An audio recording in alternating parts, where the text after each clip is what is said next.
morning, class. Welcome to Homeroom with Unk and Market Monk.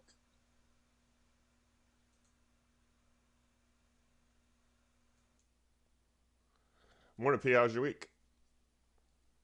It was good. I started off with McDonald's and had some shorter expiration calls and just kind of rolled and managed that. Just massive week for them. And, hit on something that we talked about with the burgers kind of coming back. And, we'll see if we get some follow through there. And then, semiconductors. Got some of the small ones for big moves down. And one thing that's happening is you're getting more continuation down than up. Like the ones that beat, they pop and kind of stagnate a bit or give it back. But the follow through down on some of these companies has been something. So it was a scenario we kind of thought was out there. Had a few puts where there were hedges that I left for dead that came back massively for AVGO and ARM. But yeah, a lot of whiplash, a lot of you know traders clueless on what to do and how to handle this. But we've seen these conditions before. We talked about it's going to feel like a disaster for everybody. So there's still a lot of opportunities there. So my main focus is what's what levels are holding and how flow responds and all that. So a lot more planning than trading overall in the week for me, other than some quick hitters. Nice. Yeah, pretty good start to the week. It's kind of tell two sides of the coin there. The beginning of the week was great. We had the shut up and buy with Tilray. Nice big pop there, and Sava's been squeezing here for about 2 weeks now, so that's an easy one to play for me. And the old Lumen kind of made the week for me. So couple just the Yeah, household names that we've been on, waiting for them to come. Still have that entering bigger, newer positions, some long term swings right now. Just not haven't been it. But I said that a couple weeks ago. It's more about clearing out positions. Um, yeah. but I usually have. God, I don't know now. It's probably at 6 or 7. But I usually don't trade on the Fed event days. And Mhm. then if I don't like what I see, I usually hold off after that. And so I really didn't do much the end of the week. Really, anytime I turned on the screens, it was pretty red and lighter volume than usual, and kind of in no man's land on a lot of charts. So news has been real hard for me, just because of the amount of ERs coupled with everyone's fucking price targets. So trading the news has been real hard just to filter it appropriately and find the good stuff. Um, but you know me, I trade the upside. So these pullbacks, I have to kind of either pivot or go to the, as you say, close to the vest. For me, Yeah. that just means I'm day trading. That's all that means is I make sure I take my money out of the market at nighttime. Um, but yeah, I mean, again, it just felt like 2 weeks to me. Started off real good. The feds came in. Didn't really think they said anything critical. And then yeah, we turned it off after that because it was just so much downside across um, pretty much every sector. Well, and the so like there's a lot of individual observations that added up to me not being that surprised at the pullback and we're ready for it. Amazon, weeks ago, I talked about how it was like borrowed time above 200. It's just not gonna happen. You're gonna get a decent pullback on that. It happened faster than I thought, but that's how the downside goes. And then the SPY contracts we talked about for weeks, the 500p December. I was like, this could wake up, and here's what might do it, and so um, that all happened. And then for me, the news event that's easiest to follow, and it is to the downside, it's the chips and chip demand and Sure. that softening. ASML, kind of set the tone there. And then for me, the smaller ones are the easiest ones to trade the downside on. Nvidia, likes to snap back, but we called that it was going to make its way down to 100. So as a lot of this stuff has happened, it's just like here's what we thought might happen. Here's where we want to be ready. And So this is where some uncomfortable buys can come in. But one thing I did want to mention, that I didn't really understand the way people actually traded this was the SQQQ swing, and I perfectly okay, like take your money out of the market. That's fine, but the purpose of that purchase, because I mean SQQQ in and of itself is not really the best thing to trade, but I wanted to have some because I had tech longs. So I don't understand. Like someone wants to buy SQQQ, they make $100 on it, and then they leave themselves exposed with $7,000 of Intel shares through earnings. I don't really understand. That were bought above where we talked about it to begin with. That's not really what you want. What you want to do. Um, you want to go into earnings like that significantly green to where okay, it drops 20%. Well, I lost 5%, and it wasn't even my full position anymore. You can't just go in flat to earnings like Intel or AVGO or Nvidia or anything like that with no hedge, no protection, no nothing. These aren't the conditions for that. So I want people to try to pick up on. We didn't talk about downside much for months, and then it was kind of like, wait a second, and yeah, at that point, when we have some pause or start posting some scenarios down, you got to plan around that. And if planning around that is clearing out most of your, tech positions or whatever, that's perfectly fine too. But I don't think you can't just go business as usual. Um, Man, I missed the entry, but I'm going to go ahead and buy a bunch of monthlies up here, and then you have a day where you lose 2 grand. I don't want to see people do that. So I think you just got to learn from that, be a little more careful, build a plan that is going to protect you better. Damn, sounds like you got a DM. um, Yeah, um, Elevators. I don't want to be the old guy that has all the sayings, but fuck, I guess I'm that guy. I guess that's who I got to be, P. But I mean, it's not my saying. It's been around for decades. But the market is it stairs up and elevator down. It's just what it is. Um, I mentioned at this first red candle here that we're probably going to get this look that we got in April. It's not anything besides that's what the market does. You go on these big mhm, long runs, and when you pull back, they're usually pretty fast, and they're usually, they feel pretty deep. But in the grand scheme of things, they're not much.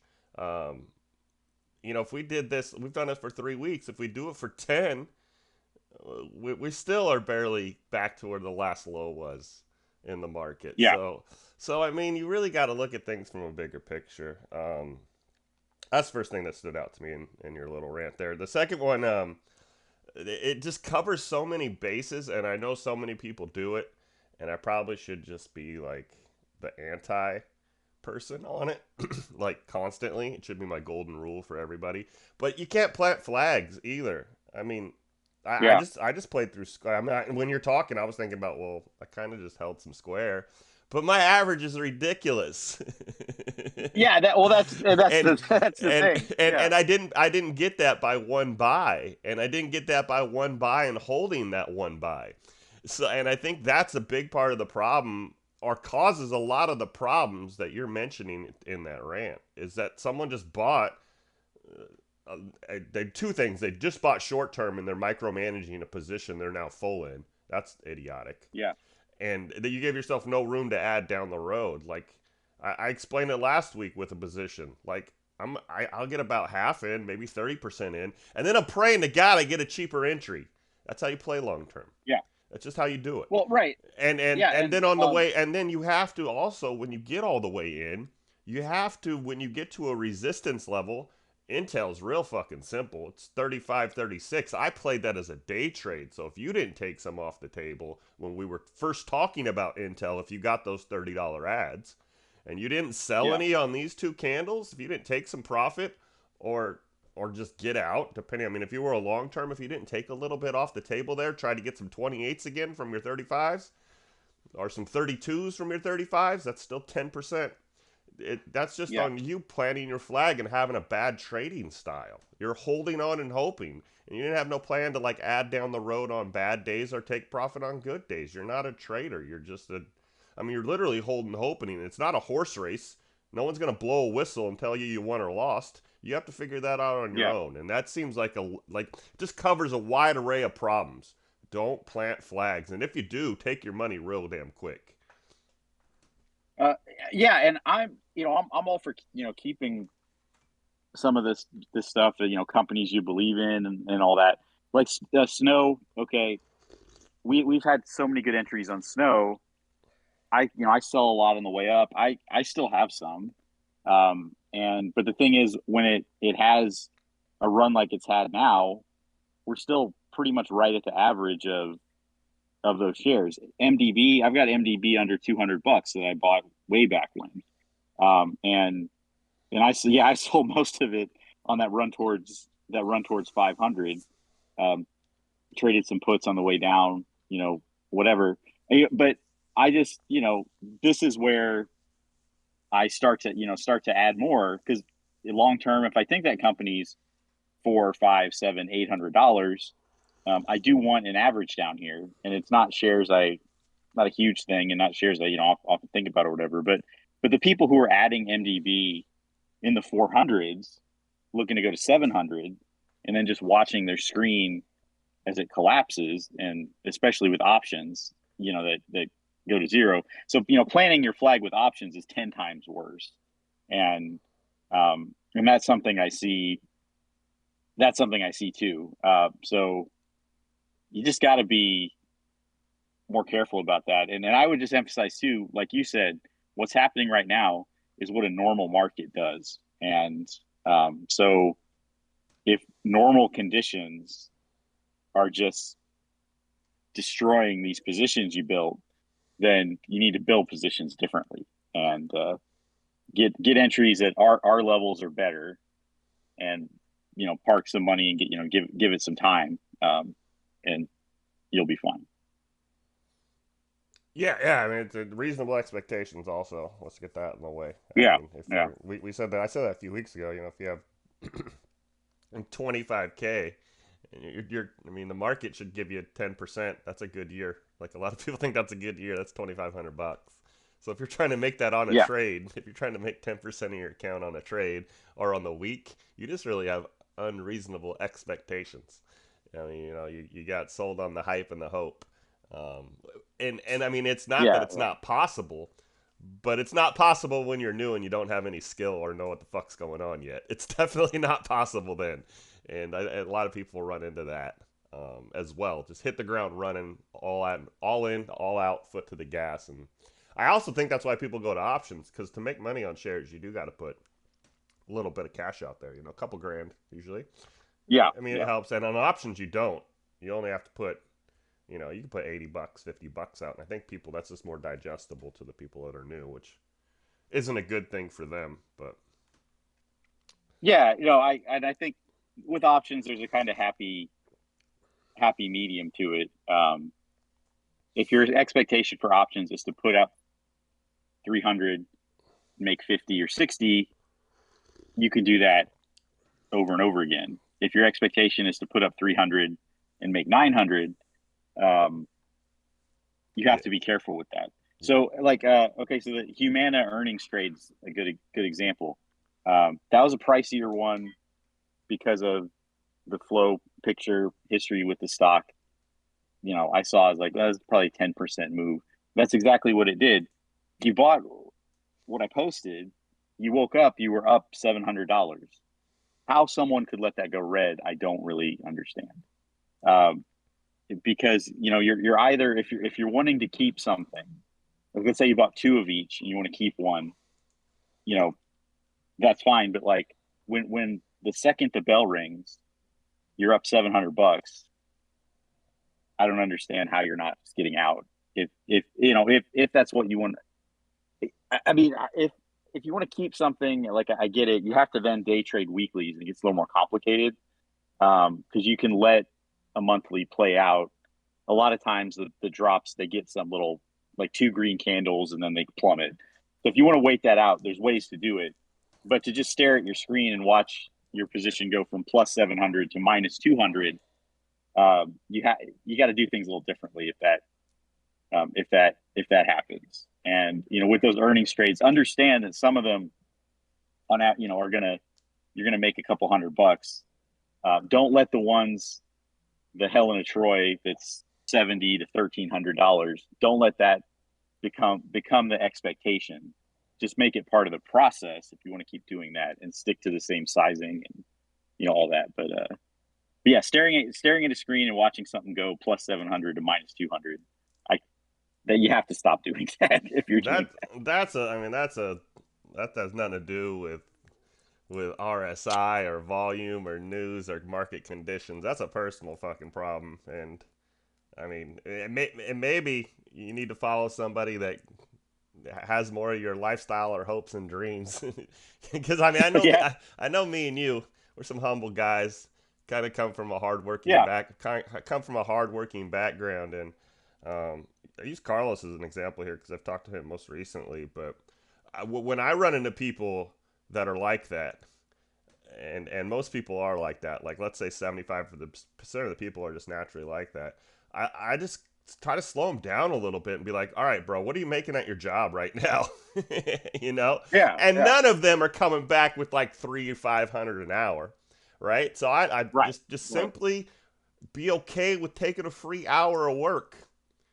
So I mean, Yeah, so even if you're making 60, $80 an hour, you're making good money. So why can't you take that in a trade? Why can't you just take 60 or $80 out of a trade? Or at least put the stop loss there so it doesn't run all the way. I mean, if you're at 700, let's be honest. Like, why can't we put the stop loss at 200? That's probably a yeah, good. It's probably a half a day of work for some of you guys after taxes. You know, it's just kind of what it is, and you have to get that back. And I think that's why we have such a hard time from it. It's because of our background, how we grew up, and how we look at life now. But shit, $300. I used to take that for cleaning gutters out. I'm fine with uh, taking that out of a trade in yeah. I mean 15 minutes. No problem. that's 8 hours of tutoring for me. Three hundred Exactly. bucks. So yeah, Exactly. yeah, You have to have that perspective on this and focus on what you're calling yourself, which is a trader. So trade. Like it doesn't yeah, matter. I mean, where do you think, not you, but where did the people that are listening to this think fucking on to the next one came yeah, from? Or you can re enter because you're a trader. So, like that holding and hoping, when you see money, take money. Uh, Big trust. We work hard enough, we'll find you the next one. Um, Especially if you talk out how you positively traded, because that's the first thing I say. What do you do when you exit a trade? Number one thing you do: plan your entry. Plan your next yeah, entry. What are you going to do next with that stock? You just won on it. It's a previous winner now. Look at all these key words, Pete. yeah. No, absolutely. Um, I mean, Lockheed Martin was a good example of that. I mean, that was just an earnings straddle, both ways. Low IV, so the contracts went nuts, but it just kept going, and it gets that look, right conditions, kind of a defensive stock. Um, so so yeah, it showed up in the notes a couple times after that. There were opportunities, to keep going at it, and so I told somebody a DM the other day, I'm like, with calls, you need to buy calls into strength. You can buy shares into weakness and level tests and consolidation under levels and all of that stuff. Um, if you, as a beginner, I mean, with options, like, you have to have some kind of idea that this is overwhelmingly strong in this setup, and I'm gonna hop on this train for two stops, and then I'm gonna hop back off, and then the train, is gonna keep going. Oh well, or it's gonna stop. You can catch back up, hop back on, go again. But you can't see ARM down 9% and be like, I'm gonna buy calls here. Oh, okay, now it's down another 4%. Now it pops up 2%, gives you a little hope. Now it drops 6% the next day. Um, that half of Twitter is getting into that right now because they're so conditioned to to buy the dip. I would say on like the chips, you slow down and you're gonna have some patience, and you'll get you'll get some entries, and so I don't think the rough waters are over, and so I just want people to adapt to that because we were on easy mode for a long time.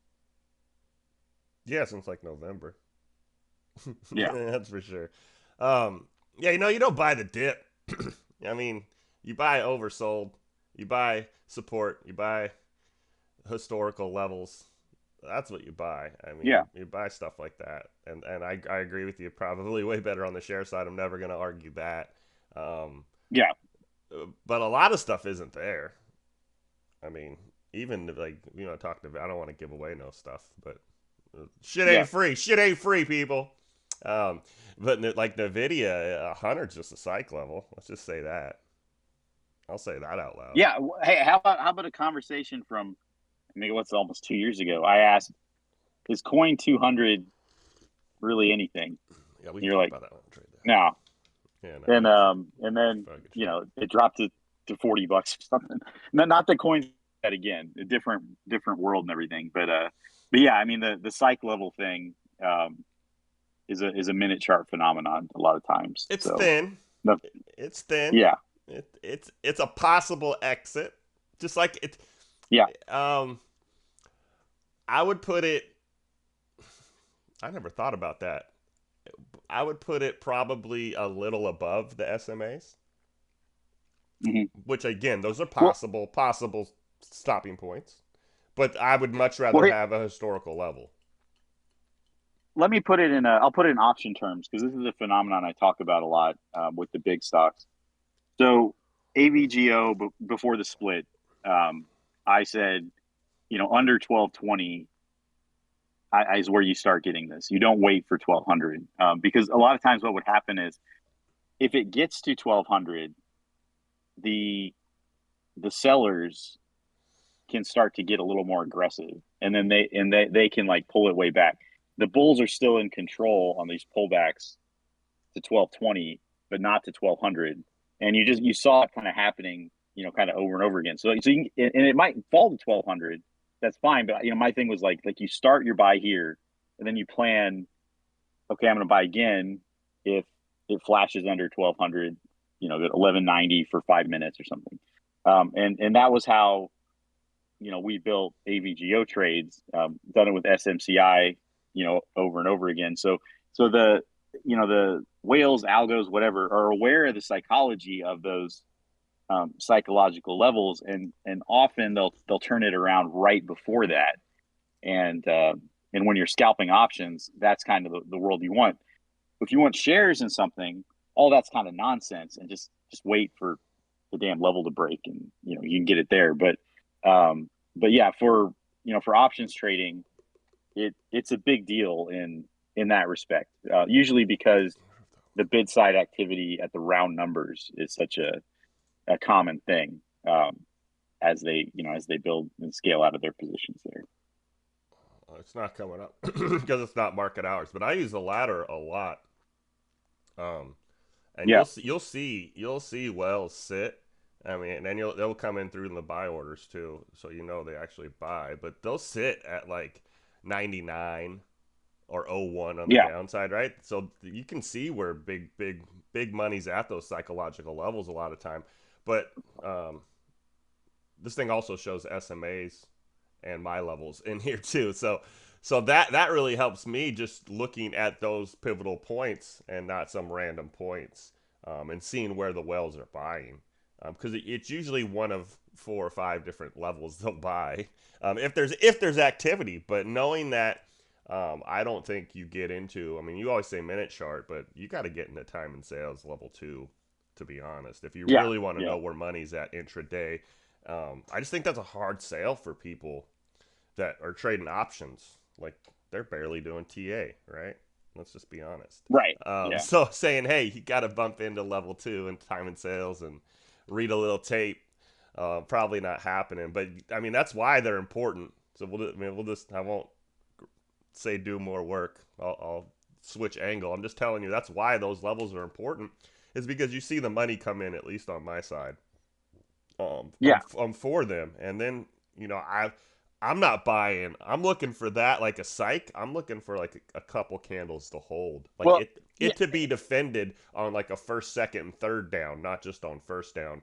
And I think I say that too a lot of times. We'll like, let's get a couple more candles here, and then we'll Yes. see how we go. And that's really what I mean when I say that is like I want to see this defended because there's not enough historical support at this Well, at any given and level. it's why, like, so I guess maybe probably 10 times by now, I traded coin off 220 with significantly sized positions that at like, 230, 240C a couple weeks out, whatever, weekly put here and there to protect it. But I'm not entering a trade like that at coin 200 because Yeah, yeah, yeah. there isn't the same history here. And so I got two more rants and I'll go to, No, you're good. You're good. drop of knowledge. But yeah, so the idea that I think it was SMCI or something. I had a level in mind that I'd traded several times. It broke down, so someone was like, "Oh, it's cheaper. I'm going to buy it here," and I'm like, "Well, okay, you're now outside of what the note said. So I mean, do whatever you want, but the setup is different now. It cheaper is not better because the whole thing that they'd been doing for weeks was it pulls back to this level and aggressively bounces. Without that, it can just bleed out for weeks. And I think SMCI was $800 when I had that conversation. It went under 600 yet on Friday. So that's what I mean. Like it's like, okay, this setup's gone. It's going to have to be something new. And I said, I'm going to look again at 600 is what I posted. People can look these comments up, and here we are.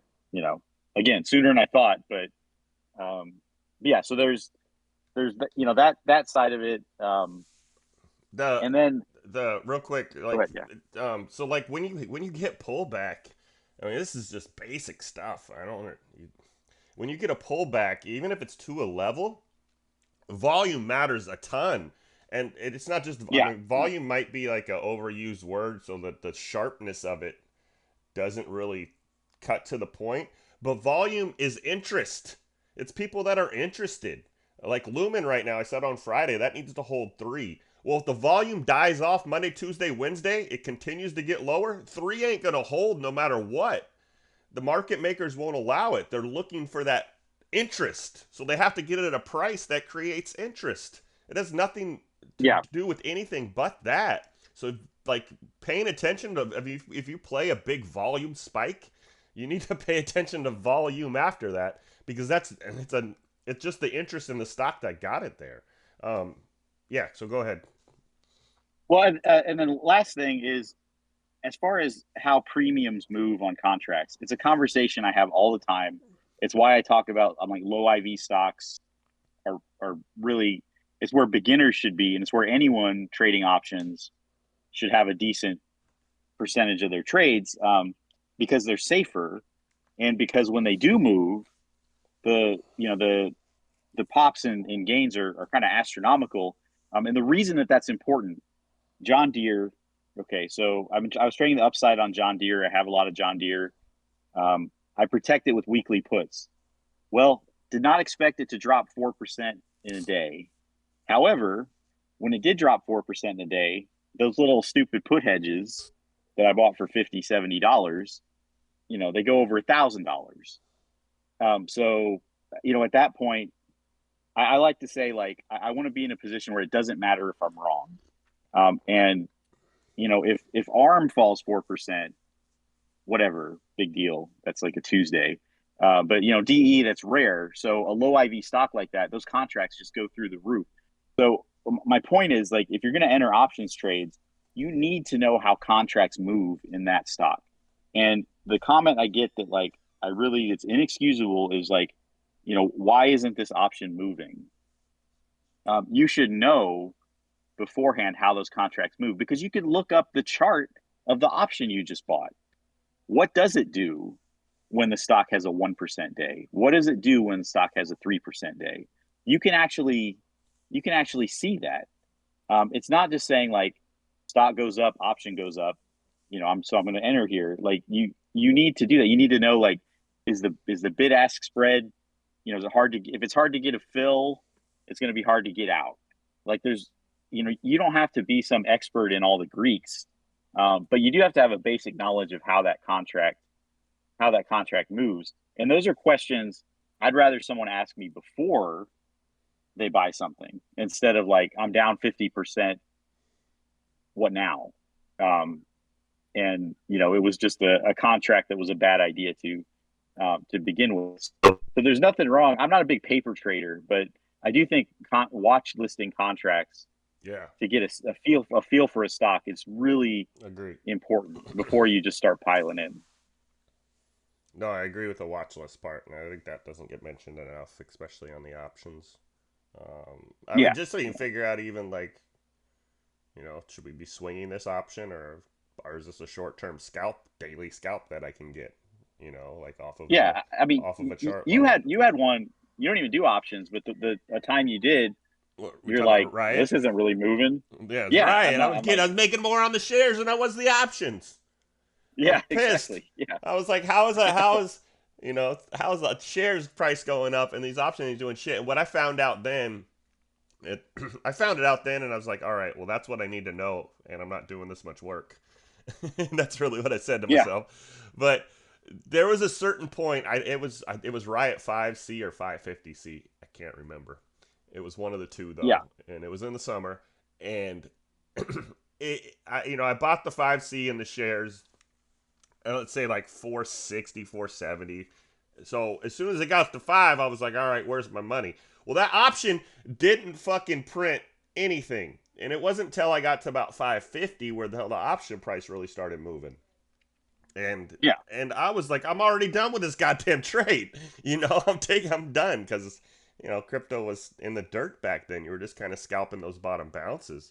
Um, Yeah. and and for me, I was like really worried about the option because it hadn't moved, and we had moved, let's say, 70, 80 cents in the equity, and I was doing great in the equity.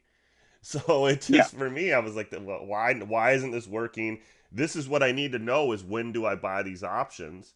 And it seemed to me, at least on that one, I did the work on that one. I had to buy it like right when it was about to go in the money would have been the best time to buy it, not being super early. And I think Yeah. Yeah. that timing was an extra step that I didn't like, because my style in general was be early. So, and I don't think you can Well, be and be super early on options. no, it money leaps on crypto miners, like the smaller ones. That's really the only way to trade options on those. So like CLSK, 5C, uh, it was for January 2025 at the time, and it was a leap. Like that's an example of there's an option swing that works effectively. But what you've done is you've created a situation where your position functions analogous to what the shares do, with just a smaller, pile of money. But yeah, so Those CLSK shares, though, I remember that trade vividly. Those shares, I mean, they were going from like $283 to like mhm. 450. I mean, it was a violent Yeah, move there from like probably late August until November, until we got the first move. Like right. it was a long time that you could trade the chart and build a position share side, but options, I think you're just getting washed around. Yeah, no, you are, and that's unless it's for over a year away.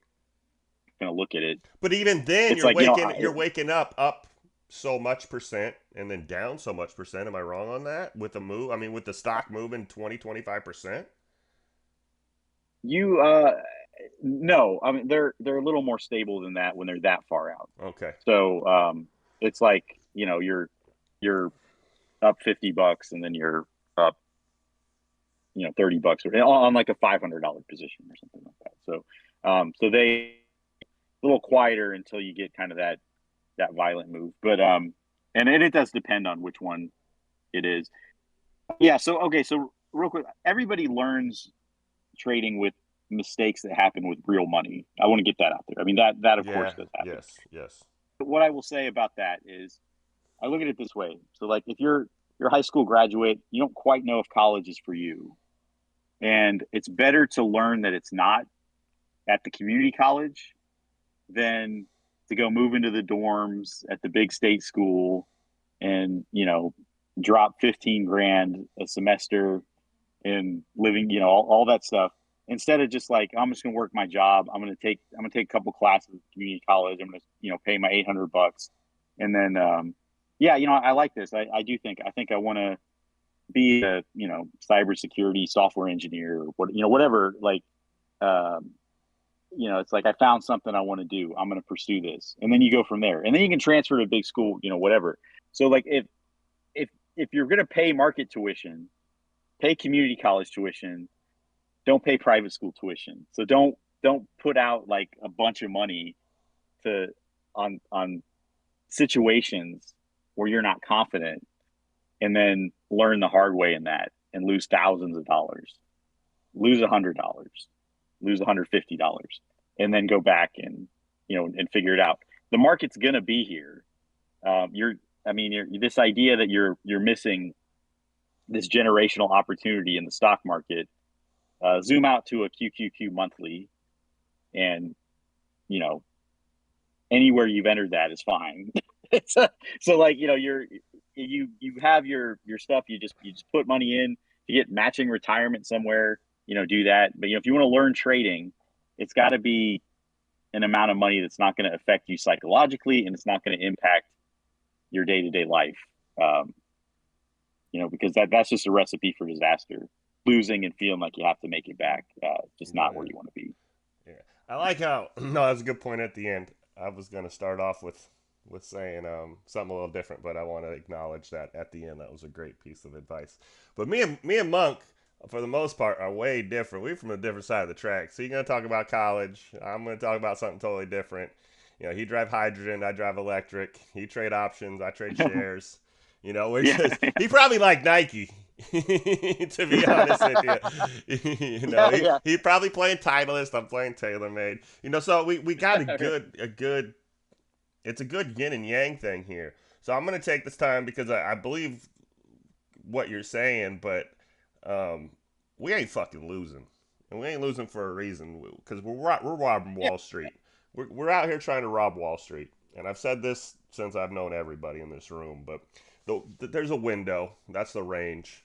There's a top and a bottom, man, and you're just trying to get a TV out. You're not trying to rob the whole fucking store and take everything they have. You just don't want to bump your elbows on the bottom or the top. You want to get a TV out and understand that process is repeatable over and over again. And if you're not greedy, you'll be fine.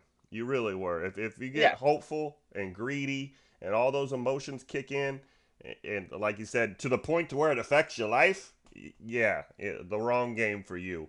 Um, to be honest, at this point, and most people that have been in this room, I need to talk to my guy about it here soon. You got to get to a point to where you're using the money you've made just from a mental standpoint. And I don't care if you start out with like, let's say you start out with like 50K and you make like 10. You just got to trade with that 10K. You got to be like, I can do this. I'm making it work. Let's just, Yeah. my on my risk side, I'm only going to risk like 3,000 of this 10K. But this is where I stop. This is my trading account. And then build that. And it will completely change your mindset in the long run. But, you got to get back again, what we said Yeah. about Oh, absolutely. reasonable expectations and understand what the fuck you're doing here. We're robbing Wall Street, and I've said that for a long time. And if you look at it that way, you'll take a candy bar and not try to take the whole goddamn truck out the back. Yeah. No, and I think what can happen. There's a lot of great results in here, and they're timestamp notes. It hit this level, did exactly what we said it was going to do. Happens the majority of the time. If that even happens more than 50% of the time, you'd be winning your account. But it's happening more than that. So, but what can happen is like people building a trading system within the information we provide. Yeah, They're yeah, going to yeah. have some bumps in the road there, Yep. and so we are winning. I'll pick on Carlos because he's here, but like there were times when we're way up in the game, passing the ball, he bricks the 3 pointer, like, and he's like, that's not a shot you should take. Do you practice that shot that Patrick Ewing ran? And then like he learned, it's like, okay, that's not my shot. Yeah, So I'm gonna yeah. do this instead. And so that part of it is what we're here to build. And so I like to see people doing that. What I really advise against is being in the room for the pop in with no prep and just trying to trade something without understanding the full context of what that plan entails. And so it's like I'm sitting here all weekend. I'm sharing stupid memes. I'm looking at crypto. There's a lot you could ask me that I'll answer you pretty Yes, instantly. yes. Don't ask me that 3 minutes before the bell when I've got like you know three or four earnings It's positions I'm trying to get out it of. says a Like, lot about how you're trying to trade. I mean, let's just be real. That just says a yeah, lot about what you're trying to do. I mean, you want to turn it off and on at 6:30 a.m. on Monday and turn it off Friday at 1. I mean, it just says a yeah, lot about who the hell you are as a trader. I talk to Carlos more on the weekends than I do during the week. I mean, if you're going to use yeah, him as an example, yeah, yeah, 100%. I mean, the work you need work ethic. The thing that makes that guy different, you need the work ethic, and then the yeah. personal accountability. Yeah, And because he figured out real quick, like I'm shaking when I trade. Maybe it's my emotions. Yeah, you yeah, think? no, absolutely, yeah, yeah, yeah. And then just to go off of something that you said about the trading with the 10,000 after you win that. I Yeah. think that's the way to approach that earnings room. Results are great in there, but like you just need to have a budget that you follow for that. And I try to give a roadmap like these are the ones I'm looking at this week. So don't blow your whole budget on Monday because you see 10 different people reporting earnings and you're just going to throw money at it. Um, it's like strategically I'm going to put 150 into this 2 for 1 and probably going to make some money here and you just kind of slowly build it doing the same thing over and over again. You don't win 3,000 and then trade with 3,000. You reset that account. Well, And with that one you're you not have to do even it almost weekly, not monthly too, I you're think. almost doing that the wrong way too. Again, like if you're up, I was just gonna say $1,000 even. I mean, Yeah. for me that's the daily goal. But if you get up even 500, 300, I don't care what it is, any amount of 100, like Yeah. that first trade. I guess we don't talk about first grade and third grade lessons anymore, but we should make it back around. But like even from the day standpoint, if you're up 300, it's like, all right, I'm not giving more than 150 of this back. That's it. I just my stop loss and everything on my next trade has that in mind. That all right, I have this much to play with on the downside before I'm done. And you just don't give it all back, and you can transfer that from the day to the week to the month to the year or however you want, right? But you really should Yeah. start. Yeah. You really should start with the first couple trades or two, and even have a stop if you miss the first 2 or 3 trades out of the day, or you're in a bad trade and you're like, all right, well, I already hit my $200 or $300 that I'm allowed to lose today, right? Like, I mean, and just Yeah. manage it that way. I'll always manage that downside and just kind of move that stop loss up. But for me, that's what saves my, not really saves me, but it just keeps me from having really bad red days or having the green to red days. Is if I'm up a couple Yeah. $100, I'm like, all right, if I lose half of that, I'm gonna stop. And because it just gets mentally taxing. Red to green is probably the most, or green to red is probably the most mentally taxing thing there is. Yes, It just really absolutely. is. So Um, yeah, good. So we're gonna get yeah, kind of normal content in here. So do your boring the stuff. yeah, so first of all, I've talked about I said 2 weeks ago and I said last week that the move in copper right now, they're going to try to use that as a recession indicator. And they did, and then you had the jobs thing, the SAM rule or whatever it's called. So the recession fear being a market narrative is very much out there. The fact of the matter is, copper is still above $4. Um, that, a pullback even into the 380s, I think is setting up. So, so to me, copper is starting to set up for an upside move on like a 6 month time frame. So you're not really in some kind of disaster zone with copper. It got way overheated running to 5. It's pulled back to 4. Make a higher low somewhere around here, and I think you're okay. And then oil. So you talked a long time. Like you really don't want. I think you don't want 72.70 or 70 to break down. 73.50 right now. A lot of buyers picking up on oil. A lot of oil hitting spots we've talked about before, like Oxy. So I would start to look for some upside there too. And so I just think in terms of safety type trades, basic materials, oil, it's there's opportunities to start scaling in and thinking about those. Whereas a lot of tech is still, despite huge drops, relatively huge drops, like it's still a lot of those charts are kind of in no man's land. So that's grad school stuff. And I think, you know, build yourself within, these setups. I'm going to be trying to talk more energy and commodities over the next couple weeks, because that as I see those setups happening first before tech comes back. And tech's going to do, I think, the bear market rally thing. Like it'll have some pretty furious rallies, but you got to get in and get out of those, like we saw on Wednesday. Yeah, if you're in our room and you want to trade tech, just ask me first. Just ask Yeah, me for a level yeah, first. It'll save you a ton of money.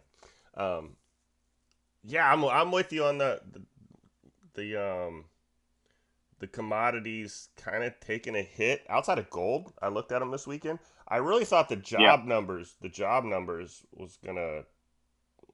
I mean, not that we didn't have downside, but I don't think it reflected. Um, I thought we were gonna get good news. That the bad news is good in the jobs, and we really Yeah, didn't. right. We have some more job numbers coming this week, so maybe they will. I think it's Thursday. But I really thought that was going to be the savior of the market, because we did get a lot of the recession indicators, and I don't buy into it or follow in it, but I definitely listen to the talking heads on the news, what they're saying, and those started hitting late week. That all I don't know. It's the Elliott wave of shit, but that Yeah, yeah, just yeah. certain points are hitting. This the 10 years here. We haven't had a drop in the 5 year. I think it was in such a long time, and just a bunch of stuff that checks on their indicators of a recession starting. So kind of mindful of that, because I think that will drag on the market a little bit. Um, Yep. um, but I don't. And I mean, I don't. I don't have. I just don't see us cutting rates in the market in September. Is what, because that's when we think it's going to be, or if they do it a month early. I just don't see that not being bullish for the market, and no matter where we are, I just don't see that not yes, being bullish. So yeah. this I is agree. And it's short term pain, but it's going to be real hard. Like, I don't want to give shit away, but like Nvidia, it's gonna mhm. it's gonna have to break 100 to actually have some support. I can say it that way. So it's gonna feel like real pain to actually get a level where you can buy this stuff comfortably. And like Apple's probably worse. Microsoft's probably worse. So um, I'm kind of rotating into spy here though, P. But Yeah, yeah. Right. Yeah. that's kind of like, I mean, you were talking, I think 520, 500 not too long ago. I mean, Mhm. those aren't unrealistic here. They're just not. So No, and it was yeah, we can go and get yeah, we'll into just spy. rotate to spy. It was December 500p, and I said this is the high track by far, and watch out if this wakes up. It was $120 when I said that. It's $1,230 now per contract, um, and that was a week and a half ago, or I guess 2 weeks ago. And so yeah, and what I said also was like there has to be a complement to it, that the kind of 1-2 punch. So something a higher strike in between now and December. And what it is, it's September 4:30 p. So or I'm sorry, 5:30 p. And that that one running into the money like it did, or close to it, has now completely established that I definitely think we're going to 5:20, and I don't think there's any. The path to it is the only question, but I do see us working our way down there. The path to it is August. Yeah, yeah, I mean, yeah. I think we absorbed a lot of the move down here. I'm trying to find a spot on Spy. Yeah, maybe how we did around 4:30, where you get a big drop and then you're still under, but you're pivoting around the said level. Hmm. I do think Yeah. we probably get that here because I'm more of like a 513 guy. Let me zoom out just a tad here, but I mean we're real thick from 90 like 590 493 523. So I mean that's the kind of Hmm. range I expect us to kind of live in here, at least short term. Um, Yes. Earnings obviously going to do it. I've seen so many reports, P, that numbers were fucking great, but then keywords. I heard something about keywords. Um, Yeah. God, golly, they just nuke it on some like the numbers are great, but Yeah. keywords is just over right now. So I mean that's a topic definitely in the next section. But I think that I mean if that's happening to some pretty substantial names, that could happen to anybody. So I think we see that trend continue, which works out good for you guys. You're 2-to-1 ER players, but for us share Yeah. guys, Yeah. a little more patience going into the week. As far as numbers go, I mean the top and bottom's one thing. I think the question at the end will be the bigger play of it. 545 though for me seems like a stretch to the top side. Even 540 from here seems like a stretch to the top side. I don't know what you're seeing in the options, but uh, any short term activity?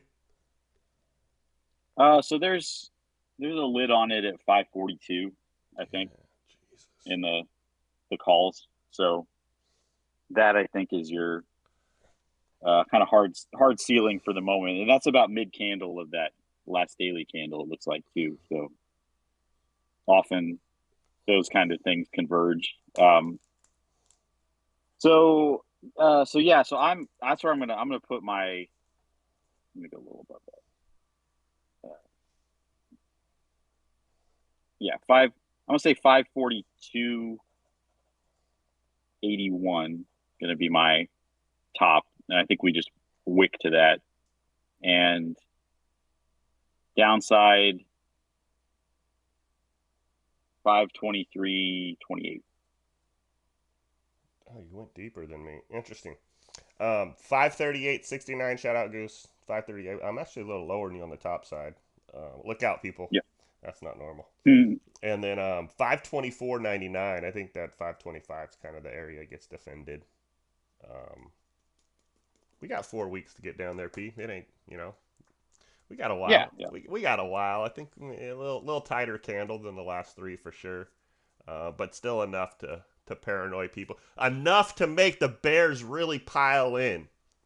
That's what I got on the week. Just enough that the Bears think there's going to be a huge downside week, and they Yeah, get well, and they get caught that's in when decay. They get caught in decay. they get caught in decay, and then I talk about the pain trade.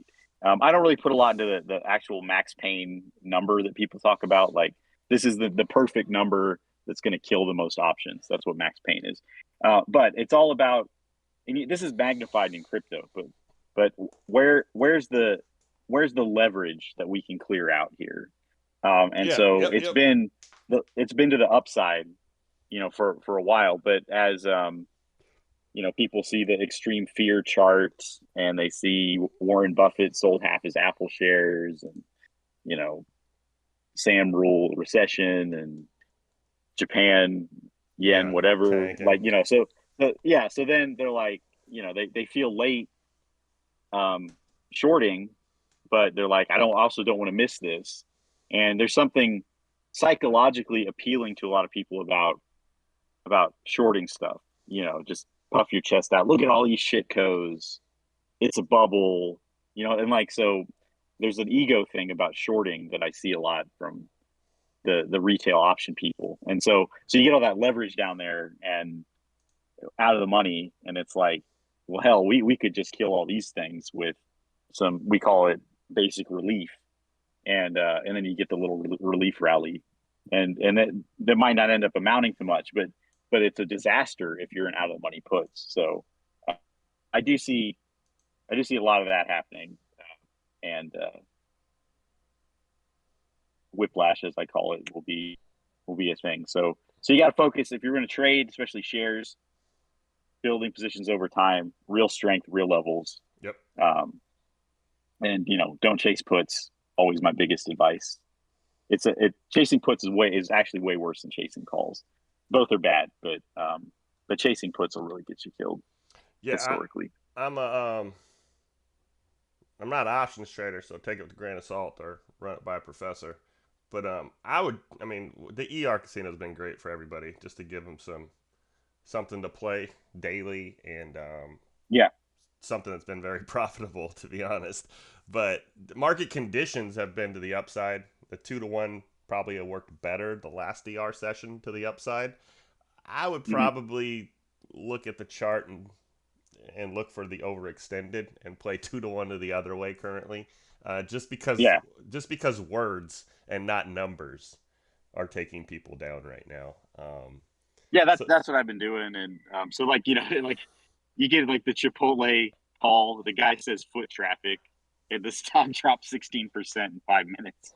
yeah, So like I mean, those are the kind of moves that you're seeing, and then Intel just complete disaster, yeah, and that was. that historically bad with the things they said and did, and Ford cutting kind the of too. dividend. Ford wasn't great either. Oh That yeah, was, or right, yeah, and this is where I mean you got to be real careful with being a dividend trader. Um, if a stock cuts their dividend, you oh know, yeah, then yeah, you're really kind of sunk. So Coca Cola is not going to cut their dividend. Uh, Oxy's probably not going to cut their dividend. So like you gotta focus on the ones that not just like keep raising their dividend, but just consistently have offered it even in the worst times. You want dividends, you got to focus there. And tech usually ain't it for as far as that goes, with a few exceptions. So exactly. be careful there. Good stuff. You ready to get to work, P? Yeah, let's do it. All right, perfect.